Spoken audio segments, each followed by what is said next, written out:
अगर आपकी एज 20 साल है या फिर अंडर 20 हो आप, तो आप सबके लिए इम्पोर्टेंट बात है जो सुनना बहुत ज़्यादा ज़रूरी है। मेक श्योर आप इस वीडियो को पूरा देखें। लाइक और इन सब के लिए नहीं है, ना ही मेरे ज़्यादा व्यू के लिए है। ये आप सबके भले के लिए है। मैं आप सबका भला क्यों करना चाहता हूँ? क्योंकि मैंने मेरी लाइफ के इन सालों में बहुत कुछ प्रॉब्लम देखी है, बहुत कुछ फेस किया और बहुत कुछ सीखा है। सबसे पहले अगर आप अपने 20s में हो तो कभी भी अपने करियर की गाइडेंस है ना किसी और से मत लेना। अगर आपको झाड़ू या पोछा भी लगाना है ना और वो आपका डिसीजन है तो उसके लिए बिल्कुल भी मत हिचकिचाना और बिना हिचकिचाहट के उसको ज्वाइन कर लेना और उसको करते रहना। आप उसमें बेस्ट हो जाओगे और शायद आप अपनी भविष्य में बड़ी कंपनी बना लो। अगर आपको प्राइवेट जॉब करनी वो पसंद है तो वो कीजिए, किसी की गाइडेंस की ज़रूरत नहीं है। और सबसे ज़रूरी जो है वो है दोनों में कंफ्यूज होना रोड मैप में कि मुझे क्या करना चाहिए। ये कभी किसी से मत पूछना अपनी पूरी लाइफ में। कुछ भी समझ में नहीं आए तो पेन और पेपर उठाओ और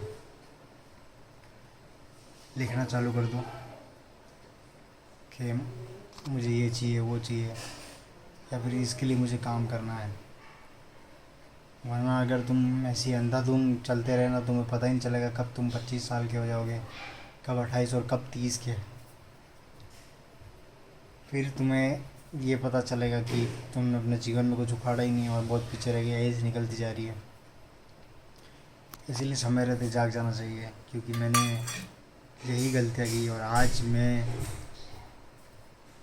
अपने करियर को स्विच करने का तक का विचार कर रहा हूँ, जबकि इतने सालों से मैं काम करता हुआ आ रहा हूँ।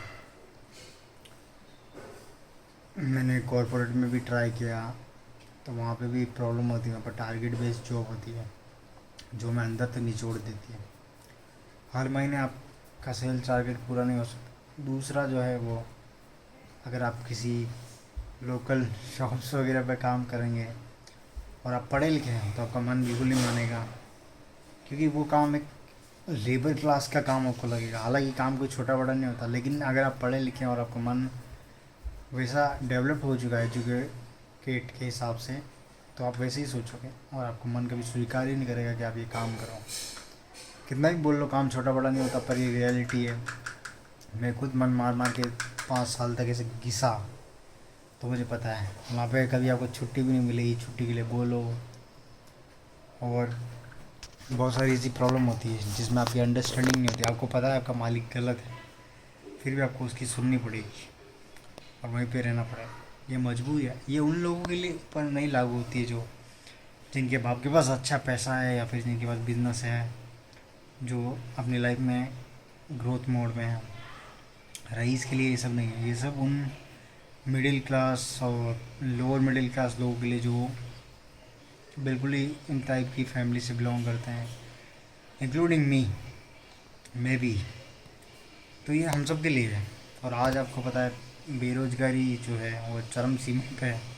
अब ये मत कहना कि किसी को काम करने की मौत आती है या फिर आप लेबर क्लास काम नहीं करोगे, वो नहीं करोगे। तो लेबर क्लास अगर काम नहीं करेंगे तो लेबर को भी कहाँ काम मिल रहा है? आप देखते नहीं हो किसी चौराहे के नुक्कड़ पर जहाँ पर हज़ारों मजदूर और ये सब खड़े होते हैं, सुबह से शाम तक भीड़ लगी रहती है और 12 बजे तक वो इंतज़ार करते हैं, लेकिन उनके पास उनको कोई काम नहीं देता है। बहुत कम लिमिटेड लोग जो चले जाते हैं। वहाँ पे मारा मारी होती है, कंपटीशन होता है। जैसे ही एक आदमी गाड़ी लेके आता है 50 लोग उसके ऊपर गिरते हैं। तो कंपटीशन हर फील्ड में है, लाइफ पे हर फील्ड में। आप गवर्नमेंट में ले लो, अभी एक वैकेंसी निकली थी 4th ग्रेड, जिसमें कम से कम है ना 10 लाख फॉर्म भरे गए, जबकि पोस्ट थी कुछ 50,000 लगभग। उसमें बहुत सारे बच्चों का चयन हो गया, बहुत सारे रह गए। ऐसे ऐसे लोग थे जो गरीब परिवार से थे, जो नॉन सीटी वैकेंसी का इंतज़ार करते। उन्होंने ये फॉर्म भरा था, एग्ज़ाम दिया था, डॉक्यूमेंट वेरिफिकेशन कराया, सब कुछ कराया, लेकिन फाइनल लिस्ट में रह गए। मेरे साथ भी ये हुआ है, इसलिए मैं हंस रहा हूँ। तो फाइनली कट ऑफ ज़्यादा बड़ी जा चुकी है।